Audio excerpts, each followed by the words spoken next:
On the 1st of April, a new exhibition called Echoes of the Past opened at River City Bangkok. It features an interesting combination of antique carpets and pianos, which has been presented in a way that works particularly well. Carefully chosen pieces of period furniture have been placed among the pianos, and the carpets displayed at strategic intervals around the periphery to provide a complementary backdrop. Almost all items on display can be purchased.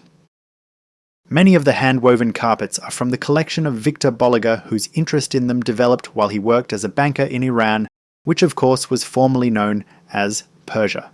The beautiful, well-crafted pianos belong to KACHA, a predominant antique dealership with a couple of outlets at River City, one adjacent to the exhibition, and the other home to some exceptional pieces up on the 4th floor. A pleasant adjunct to the exhibition is the series of concerts given at 4:30 p.m. each Saturday during April by students of Mahidol University, all of whom are excellent musicians.